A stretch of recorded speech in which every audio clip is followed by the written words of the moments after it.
Eh bien le bonjour à toutes et à tous, j'espère que tout le monde va bien. Aujourd'hui c'est la FAQ, c'est parti.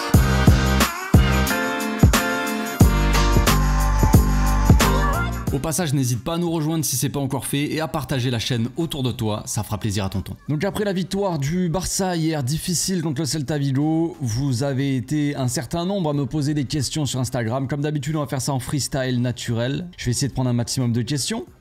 Et puis voilà, on commence avec Emilien qui dit penalty vraiment mérité. Alors je sais frérot que on a du mal à se visualiser. Est-ce que vraiment on mérite d'avoir des penalties quand il y a des fautes, tout ça? Je sais que c'est assez difficile avec ce qui se passe en Liga, mais oui, le penalty est mérité quand tu prends un dégagement dans le cul, hein, parce que c'est ce qu'il a pris Lamine. Une reprise de volée dans le postérieur, bah le gars touche pas le ballon. Alors certes c'est pas volontaire évidemment, il regarde pas Lamine, il a la tête en l'air à tout moment, mais au final il y a contact, je veux dire, donc je sais pas, mais je comprends ton interrogation. C'est vrai qu'on a du mal à savoir quoi, on a du mal à savoir vraiment si on a le droit à des pénaltys ou pas, donc, mais oui, pénalty mérité quand même. Ensuite on a Esteban qui dit match assez bon défensivement, je trouve, c'était important de se rassurer un peu avant Naples. Je sais pas si on peut dire qu'on a été bon défensivement. Je pense qu'on a été assez prudent surtout. Ce qui a fait qu'on a vu ce match-là. Qu'on a l'impression peut-être qu'on est un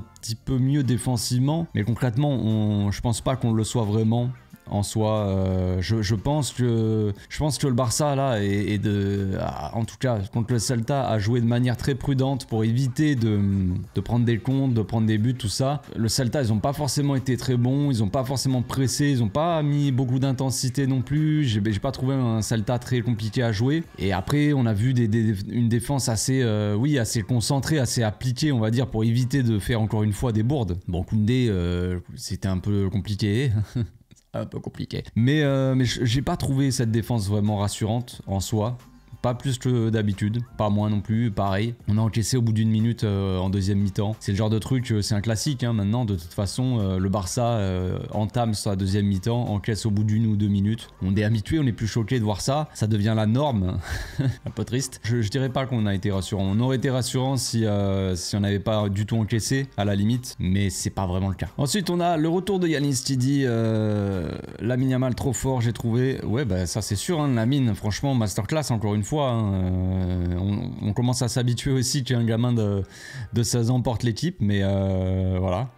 J'ai trouvé l'entrée de Rafinha en numéro 10 pertinente. Pas moi, j'ai pas forcément trouvé qu'il était en numéro 10. Il est rentré au poste de Roquet, donc c'est-à-dire en phase défensive ailier, et en phase d'attaque un gars qui prend la profondeur, hein, parce que Rafinha, on sait qu'il fait beaucoup d'appels dans la profondeur. Là c'est ce qu'il a fait, il a essayé de faire les appels, parce que Lewandowski souvent hein, il prend très peu la profondeur, il aime bien venir chercher le ballon dans les pieds. Donc Rafinha il a pas mal fait d'appels dans la profondeur, essayer de donner un petit peu de verticalité à cette équipe, sans plus. Il a pas forcément fait une bonne rentrée, j'ai trouvé. Voilà, enfin, c'est du Rafinha quoi, hein. Bah voilà. J'ai rien à dire dessus, franchement. Rien à dire. Ensuite, on a Babsni qui dit Lamine enchaîne trop. Tu penses pas qu'il devrait débuter sur le banc contre Naples? Sinon, force. Merci pour la force, frérot. Je pense pas, non, qu'il devrait débuter sur le banc contre Naples. Pour moi, s'il avait dû débuter sur le banc, ça aurait été contre le Celta, à la limite. Mais Naples, c'est un match important. On a besoin de nos meilleurs joueurs sur le terrain. Et Lamine fait partie des meilleurs joueurs, voire peut-être le meilleur joueur actuellement offensivement. Donc Lamine, en fait, doit être titulaire, à mon avis, contre Naples. Si on ne met pas Lamine titulaire contre Naples, ce serait un peu pas forcément logique en termes de gestion, parce que voilà, c'est pas là qu'il faut le faire reposer, tu vois. Mais c'est vrai qu'il a beaucoup joué, donc tu te dis tu vas le mettre sur le banc, mais franchement le mettre sur le banc contre Naples alors que c'est ton meilleur joueur offensif, celui qui crée le plus de danger par les dribbles, le plus de danger limite par les passes, tout ça serait un peu se tirer une balle dans le pied. Donc Lamine sur le banc, moi je suis pas d'accord. T'imagines, on doit aborder le match comme ça avec Rafinha titulaire, je sais pas où est-ce qu'on va aller quoi. Ensuite on a Diouma qui dit Lewandowski doublé, ça va lui faire du bien. Ouais, ça va lui faire du bien. Franchement, Lewandowski, on peut le critiquer. Depuis un bon moment, il est pas au niveau. Ses performances, elles sont assez médiocres. Mais au final, il marque. Dernièrement, il se remet un petit peu à marquer, à être décisif. Alors, il y a des pénaltys et il y a des buts. Je trouve ça pas mal. Son but la dernière fois, c'était contre qui? Contre le Grenade ou le match d'avant, je m'en souviens plus. Où il fait son petit contrôle, il s'emmène le ballon là un peu difficilement, mais après il arrive face au goal, il fait une petite balle piquée. Ça, c'est du Lewandowski. Son but d'hier contre le Celta, le premier, ça, c'est du Lewandowski aussi. Donc, on retrouve un petit peu, petit à petit, un semblant de Lewandowski. Alors, c'est loin d'être assez pour viser loin en Ligue des Champions, on le sait. Mais c'est que du positif. De toute façon, que Lewandowski se remette un peu plus à marquer. Il a mis, j'ai plus les chiffres concrètement, donc voilà. Mais depuis le début de l'année, là, depuis le début 2024, il a marqué beaucoup plus de buts en même pas 2 mois, hein, que tous les premiers mois du championnat, quoi. Donc on voit qu'il est quand même plus performant, qu'il marque plus souvent, qui se remet à marquer des buts, voilà. C'est pas fou dans le jeu, mais c'est un attaquant, un 9. C'est ton buteur, donc du moment qu'il marque, déjà c'est déjà un bon point, un bon début, tu vois. Donc je vais pas cracher là-dessus. C'est bien pour Lewandowski, c'est bien pour le Barça. J'espère que Lewandowski va élever encore son niveau parce qu'on a besoin quand même de mieux, quoi. Ensuite on a Sinouds qui dit Koundé à vendre cet été vu ses perfs catastrophiques. C'est pas évident pour Koundé, ça dépendra du nouvel entraîneur. Comme d'habitude, je parle souvent de ça, mais c'est comme ça. Il faut faire en fonction du nouveau coach qui va arriver. Mais c'est vrai que Koundé il est pas au mieux. Après Koundé, il milite souvent, il parle souvent de ça. On le sait très bien qu'il n'est pas forcément à l'aise à droite, il préférait jouer dans l'axe. Dans l'axe, on a Ronald, entre autres. Soit on veut installer Koundé et Araujo dans l'axe, soit on vend peut-être Koundé, parce que ça m'étonnerait que Koundé s'assoie sur le banc ou ait envie de vraiment rester sur le banc comme ça. Je ne sais pas. Mais comme j'ai dit, ça dépendra du coach. Je ne sais pas ce que veut faire le prochain coach. Mais on sait que Christensen, il a été signé gratuitement. Donc si déjà il y en a un à vendre, ça sera Christensen, parce que financièrement, il va t'apporter plus. Il est arrivé gratuitement. Il a peut-être eu une petite prime à la signature, j'en sais rien, mais il est arrivé gratuitement dans les comptes. Si tu vends le joueur, peut-être 35-40 millions, c'est quand même une sacrée somme qui rentre sur tes comptes. Tu vois que si tu vends Koundé, tu vas le vendre peut-être plus cher que Christensen, mais tu l'as acheté un certain montant, tu vois déjà. Donc, tu vois ce que je veux dire, le premier qui sera vendu, c'est probablement Christensen. Et après, est-ce qu'on doit vendre Koundé et Christensen? À voir, faut réfléchir. Mais derrière il faut quand même du défenseur. Tu peux pas faire ça et après Koubarsi titulaire la saison prochaine, indiscutable. Il faut quand même une charnière centrale assez solide, 2 défenseurs centraux titulaires indiscutables, et puis après derrière des mecs pour la rotation, quoi. Ensuite on a Ousmane qui dit les semaines passent et se ressemblent pour le Barça. Ouais, grave, c'est pour ça que je fais plus trop d'analyse, c'est tout le temps la même chose, donc je vais pas refaire une analyse encore, vous dire que le Barça, voilà, là ils attaquent comme ça, c'est tout le temps pareil en fait. Donc les analyses sont pas forcément hyper pertinentes de les faire tous les week-ends ou après tous les matchs. C'est pas forcément, y a rien de neuf en fait. Cette équipe là elle est trop prévisible, cette équipe du Barça. Elle est tellement prévisible, quoi, et pour un coach un minimum expérimenté, un minimum bon, préparer son match face au Barça, c'est assez simple en vrai, assez simple. Il n'y a pas de nouveauté, il n'y a pas de dépassement de fonction chez les joueurs. Les joueurs, on dirait, ils osent pas, ils restent tous à leur poste et ils bougent pas. Ils attendent, il n'y a pas de mouvement, c'est tout le temps le latéral gauche qui monte.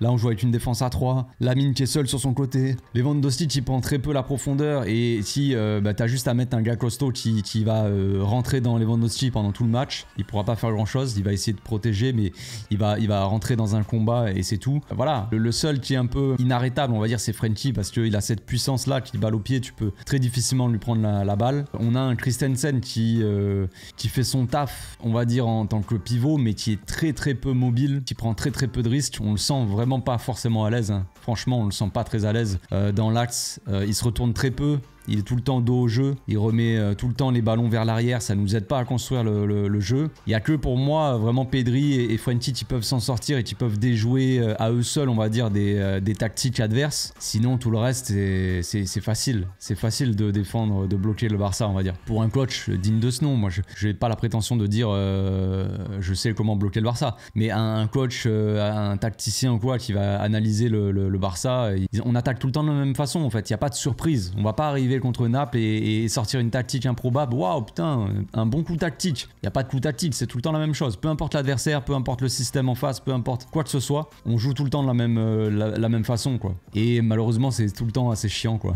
Ensuite, on a Manimour qui dit 4 ou 5 joueurs n'évoluant pas à leur poste, on ne peut pas s'attendre à grand chose. 4 ou 5 joueurs, je sais pas. Après, le délire des postes et tout ça, c'est assez vague. J'ai l'impression que pour les supporters, tout est rigide, tout est fixe, tu vois. vois, genre par exemple il y en a plein qui disent faut arrêter de jouer en 4-3-3 ou alors faut le retour du 4-3-3 machin tout ça, quand on regarde les matchs ça se joue pas comme ça, et puis peu importe les joueurs qui sont à leur poste ou pas, de toute façon on n'est jamais content, on le sait, on n'avait pas de 6, tout le monde voulait voir Christensen en 6, maintenant Christensen est en 6, on dit il joue pas à son poste, ouais c'est comme ça. Après il y en a plein qui disent Koundé il joue pas vraiment à son poste, il joue latéral, il joue pas latéral Koundé concrètement quand on a le ballon, c'est-à-dire peut-être 60-70% du temps pendant le match. Koundé il joue central, il joue troisième défenseur central, on joue à 3 en défense. Dans une défense à 3, Koundé il a déjà joué dans une défense à 3 quand il était à Séville, sur le côté droit de la défense, dans une défense à 3 défenseurs centraux, il a déjà joué comme ça. Alors de temps en temps il doit monter un petit peu plus pour apporter son aide, mais c'est assez rare. Franchement il fait quelques montées dans le match. On a Omar qui sur Beansport se pose la question, mais Koundé pourquoi il monte pas? Parce qu'il joue troisième défenseur central. On joue dans une défense à 3, les défenseurs centraux ne montent pas d'un coup pour aider l'ailier. Tu vois, donc voilà, il y a vraiment un problème peut-être de compréhension de ce qui se passe sur le terrain, je sais pas trop, mais voilà. Après ça parle de Vitor Roque aussi, c'est comme je sais pas, peut-être qu'Omar, j'ai pas fait attention, j'écoute plus trop ce qu'il dit maintenant, mais les commentateurs souvent ils vont te dire ouais Vitor Roque pourquoi il joue ailier? Vitor Roque ne joue pas ailier, c'est pareil. Quand on a le ballon, Vitor Roque joue axial, il joue attaquant axial, deuxième attaquant. C'est comme si on jouait si tu préfères en 4-4-2, tu vois, tu vas pas dire le deuxième attaquant il est ailier. Il est attaquant, il est dans l'axe. Et après, il y en a, ils pensent qu'on joue en 4-4-2 parce qu'on joue à 4 milieux, tu vois. Il y a vraiment un problème de compréhension chez beaucoup de supporters comme ça. J'ai du mal à saisir. Mais voilà. Si vous préférez, l'animation, elle est très simple à voir parce qu'on joue tout le temps de la même façon, comme je l'ai dit tout à l'heure. On joue avec 3 défenseurs centraux en ce moment. Récemment, on jouait un peu plus offensif, mais là, on est repassé à 3 derrière. 3 défenseurs centraux. Koundé, Araujo, Cubarsí, en l'occurrence hier. On joue avec un double pivot. Frenkie, Christensen. On joue avec d'habitude 4 milieux, donc c'est pour ça que les supporters la plupart pensaient qu'on joue en 4-4-2 parce qu'on joue à 4 milieux, mais non. On a le latéral gauche qui est d'habitude Baldé, mais là qui est Cancelo qui joue ailier. Donc en fait il joue attaquant comme Lamine Yamal, comme si tu disais Lamine Yamal, Cancelo, voilà, c'est pareil. Les deux jouent dans le couloir. Offensivement, ils apportent chacun de leur côté. Ensuite, on a les deux attaquants axiaux, on va dire, qui sont Lewandowski et Vitor Roque, hier en tout cas contre le Celta. On a Pedri qui joue assez haut aussi, proche de Lewandowski, mais qui redescend quand même vachement aidé pour apporter des solutions. Il est un peu plus mobile que les attaquants. Il redescend un peu plus au cœur du jeu parce que c'est un milieu de terrain évidemment. Mais il joue quand même assez haut. Et voilà, donc le double pivot, Christensen, Frenkie de Jong. Voilà, tout simplement. Donc on pourrait dire qu'on joue en 3-4-3 ou 3-2. 5, j'en sais rien, comme vous voulez, comme ça vous fait plaisir les gars, mais généralement quand on attaque plutôt à 5 je dirais, on a une ligne de 5 devant, on a Cancelo à gauche, Vitor Roque dans le demi-espace gauche, voire l'axe, on a Lewandowski dans l'axe, on a Pedri dans le demi-espace droit et on a Lamine Yamal dans le couloir droit. Après derrière on a un double pivot et derrière on a une défense à 3. Donc les joueurs qui jouent pas à leur poste, ouais il y a, je sais pas, il y a Christensen qui joue pas à son poste. Ensuite on a Rima qui dit j'essaie de comprendre où se situe le problème en défense, le manque d'automatisme. C'est très complexe, faudrait analyser ça. Moi-même, j'ai déjà regardé les problèmes en défense. En fait, il y en a beaucoup. C'est ça, il n'y en a pas juste un seul. Tu dis où se situe le problème en défense. Le problème, c'est qu'il y en a plusieurs. C'est pas qu'il y en a qu'un, quoi. Donc, c'est assez compliqué même de trouver des solutions parce que souvent, on dit, ouais, le problème, c'est ça, le problème, c'est ça, le problème, c'est ça. C'est facile de pointer, c'est plus facile en tout cas de pointer les problèmes de l'équipe que de trouver les solutions. Moi, je ne prétends pas avoir vraiment de solution à cette équipe. Enfin, en tout cas, pas toutes les solutions, mais quand on regarde la défense, souvent ce qu'on voit, c'est un manque de soit de concentration, soit d'agressivité. Il y a trop de passivité dans la défense. Vraiment, quand on regarde purement la défense, quand on regarde le but d'hier, c'est un tir contré par Cancelo. On a Cubarsí qui se retourne parce qu'il va pour contrer la balle, donc il se tourne. On a Frenkie à côté de Cubarsí qui est pas du tout sur l'axe du tir.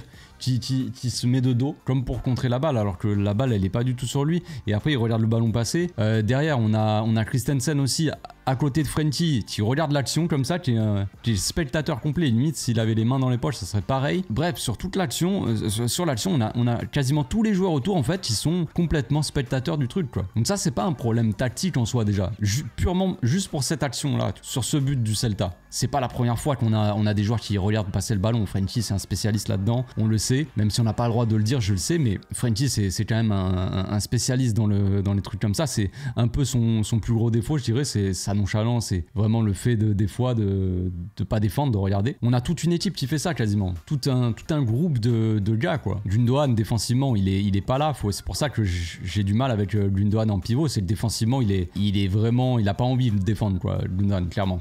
Donc voilà. Le problème c'est qu'on a vraiment, voilà, c'est vraiment un problème global quoi, général dans l'équipe quoi. C'est trop difficile de dire, de pointer. Ça sert à rien de pointer juste un joueur du doigt. C'est de sa faute si on a pris le but. C'est un problème global. Déjà on presse assez mal cette saison. La saison dernière on pressait très bien. Cette saison on a un problème de pressing. Le pressing ça se fait en équipe, c'est un timing, c'est aussi sentir quand est-ce que tu dois presser, quand est-ce que tu dois pas presser, et il faut le faire grouper aussi. Quand il y a un joueur qui va sentir, ah c'est maintenant qu'il faut presser, je vais presser. Donc l'attaquant il presse, il regarde derrière lui, il y a personne qui presse, qui est monté avec lui. Faut que ça soit en bloc, faut que la ligne d'attaque et la ligne de défense, elle soit pas trop écartée, faut pas qu'il y ait trop d'espace entre chaque ligne, entre l'attaque et le milieu et la défense, surtout le milieu et la défense, qui protège cette surface, notre surface. Et là le problème c'est que des fois on a les attaquants qui montent, les milieux qui montent un petit peu pressés et les défenseurs qui montent pas, et ça nous laisse trop d'écart entre les lignes, tu vois. Ça c'est un problème du pressing, donc ça veut dire que l'équipe elle peut nous percer facilement. Ensuite quand on arrive vers la défense, on a un double pivot qui ne sait visiblement qui sert à rien en fait. Le double pivot défensivement il est fait pour protéger la défense, il protège rien du tout, c'est une passoire le truc. Donc ça c'est compliqué. Sur les côtés on a Cancelo qui est très offensif, même Baldé quand c'était Baldé, mais Cancelo qui est très offensif. Leur spécialité c'est pas de défendre non plus, mais quand ils doivent défendre, redescendre pour défendre, ils redescendent de haut, de plus haut. C'est comme si tu demandais à Lamine Yamal de retourner au poste de latéral droit alors qu'il était en train d'attaquer sur l'aile, tu vois. Il a beaucoup plus de distance à parcourir pour revenir défendre. Donc déjà sur les côtés, on peut être facilement pris, on va dire, surtout quand voilà, tes milieux ne couvrent pas spécialement ou n'arrivent pas peut-être à couvrir ta zone quoi, sur ton côté. Et puis après oui, il y a peut-être le manque d'automatisme en défense. Quand on a Ronald, c'est un peu mieux, même si Ronald dernièrement il est pas foufou. Avec Ronald c'est toujours mieux. Il a aussi cette puissance, cette agressivité qui fait la diff. Donc c'est vraiment un tout quoi. C'est vraiment un tout. C'est pas juste la défense en fait. Déjà le fait que le Barça défende mal, c'est très collectif déjà. C'est peut-être un problème de tactique aussi venant du coach. Peut-être qu'il a expliqué mal c'est comment faire. Mais en tout cas, quand on regarde la saison dernière, on pressait bien. C'était le même coach. C'était pas que les mêmes joueurs. Et il y avait d'autres joueurs. Donc est-ce que le coach explique mal? Est-ce qu'il arrive mieux à expliquer l'année dernière et cette année il arrive moins à expliquer? Je sais pas, mais en tout cas oui, collectivement il y a un gros problème. Ensuite on a Diestro Torres qui dit salut, tu crois pas qu'ils font beaucoup trop de passes en arrière? Ce que je disais dans le débrief hier, il y a trop de passes en arrière, trop de jeux, parce qu'en fait ils veulent tellement pas prendre de risques. Dès qu'ils ont pas trop de solutions, c'est passer en retrait quoi. Le seul qui prend vraiment des risques dans ses passes, c'est Koubarsi déjà, qui casse énormément de lignes. Celui qui fait bien progresser la balle aussi, c'est Frenkie de Jong, soit en portant la balle, soit par les passes. Ça s'est prouvé dans les chiffres. Mais le problème, c'est aussi, comme je disais tout à l'heure, c'est pas uniquement ce problème-là, mais Christensen n'aide pas à faire progresser la balle parce que il a du mal. Il est mal orienté déjà, son corps est mal orienté parce que il est tout le temps dos au jeu, dos au but, et tu vas lui faire la passe. Il a du mal à se retourner, il est pas assez mobile, il a un peu de mal à jouer à ce poste-là, on le voit. Alors, quand on n'a pas le ballon, ça nous aide défensivement. Mais avec ballon, c'est compliqué. Je trouve que c'est pas encore fou. Ça veut pas dire que le gars est mauvais à ce poste, qu'il faut arrêter. Ça veut pas dire qu'il faut pas essayer encore, tu vois. Peut-être qu'après, il va être de plus en plus à l'aise et que ça va être vraiment magnifique dans la fin de saison. Mais pour l'instant, c'est compliqué. Ensuite, on a Mokhtar qui dit Joao Cancelo, une solution 6 pour plus tard. Franchement, non. Cancelo, c'est pas le genre de joueur c'est pas un genre de joueur défensif. C'est un joueur limite plus axial que sur un côté. C'est pour ça que tu le sens un peu bridé. Là, comme il joue, il est obligé de jouer dans le couloir parce qu'on n'a pas d'ailier gauche. Notre ailier, là, en l'occurrence, c'était Rocher. D'habitude, c'est un peu mieux quand c'est Ferran, par exemple. Parce que Ferran, il est à moitié ailier, mais il peut jouer ailier, il peut jouer c'est un joueur d'axe aussi, mais il peut jouer ailier, même s'il n'est pas forcément bon sur la ligne, essayer de provoquer, d'éliminer, il va faire les courses tu vois, il va libérer ses coéquipiers, il va au moins faire le travail minimum, tu vois. Donc quand il y a Ferran qui joue à côté de Cancelo, Ferran il peut prendre le couloir pour au moins attirer, tu vois, et Cancelo peut prendre l'axe, et Cancelo il est plus à l'aise dans l'axe, dans le demi-espace. On a vu tout au long de sa carrière, j'avais fait une analyse de Cancelo quand il jouait au Bayern, quand il jouait à City, tout ça, et on voyait que Cancelo était quand même plus à l'aise, souvent il avait cette manière naturelle naturel de rentrer dans l'axe. Là, Xavi lui demande d'animer le couloir gauche, donc que ça soit lui vraiment qui soit le joueur de couloir. Et on voit qu'il est un petit peu bridé, mais c'est loin d'être un joueur défensif, Cancelo, c'est pas un 6. Et si tu mets Cancelo, même pas forcément dans un double pivot, mais on va dire dans un milieu à 3, tu vois. C'est-à-dire qu'en phase offensive, il va venir dans l'axe, au milieu de terrain, et essayer de créer dans ce milieu de terrain. Ça, c'est possible pour moi, je pense. Un latéral inversé, quoi. Mais vraiment en 6 pur, non. Défensivement, Cancelo, il est pas mauvais, mais c'est pas ce qu'il préfère. On voit quand même que Cancelo, c'est plus un joueur offensif que défensif. Ensuite, on a Kalidou qui dit: tu trouves pas le positionnement de Frenkie de Jong trop bas, ce qui fait son apport devant est limité. Ouais, je trouve qu'il est trop bas, mais après... je sais pas si c'est les consignes vraiment de Xavi, mais faut arrêter. Ça sert à rien. Quand on regarde la heatmap des joueurs hier, on voit que Frenkie est plus bas que Christensen, ce qui n'est pas normal en soi. Quand on regarde donc la heatmap aussi, on voit que Frenkie est quasiment aussi bas. Enfin, Frenkie, il a une heatmap forcément où il est bas sur le terrain, il est haut, il est un peu partout. C'est un joueur qui bouge beaucoup.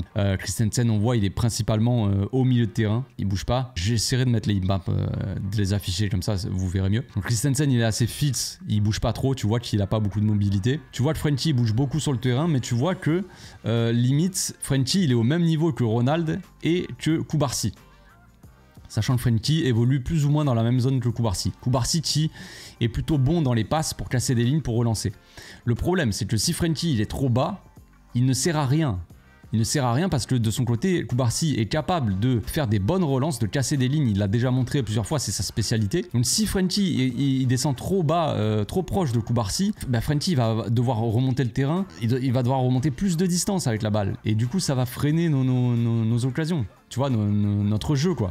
Il faut qu'il joue un petit peu plus haut, ça ne sert à rien. Et quand on joue avec 3 défenseurs centraux, et quand eux en face, ils ont 2 attaquants qui viennent presser nos défenseurs, 2 attaquants pour 3 défenseurs, on est en supériorité numérique. Ça ne sert à rien que Frenkie redescende en 4e centrale pour... on n'a pas besoin d'être 4 contre 2, 3 contre 2. Nous sommes des joueurs de foot du Barça. Si on a besoin d'être 2 joueurs de plus pour arriver à faire une relance, ce n'est pas normal. Ce n'est pas normal. Il faut arrêter de jouer aussi bas. Il faut que Frenkie... Faut lui mettre un collier électronique, un truc que quand il descend trop bas, tu lui envoies une décharge dans le cou et il remonte, peut-être. Je sais pas quoi faire, mais des fois faut qu'il arrête de vouloir tout faire en fait. C'est ça le problème de Frenkie aussi. Il a le syndrome du sauveur, j'en sais rien. Faut qu'il arrête de vouloir tout faire dans l'équipe. Il y a des joueurs qui savent relancer derrière. Donne-leur ta confiance, frère, qui relance et que toi tu sois dans la bonne zone pour aider au mieux l'équipe. Parce que même si tu veux tout faire, c'est pas en redescendant dans la défense que tu vas aider l'équipe en fait. Pas du tout. Des fois on en a besoin, oui. La plupart du temps, non. On va finir avec la question de Ryu le sang.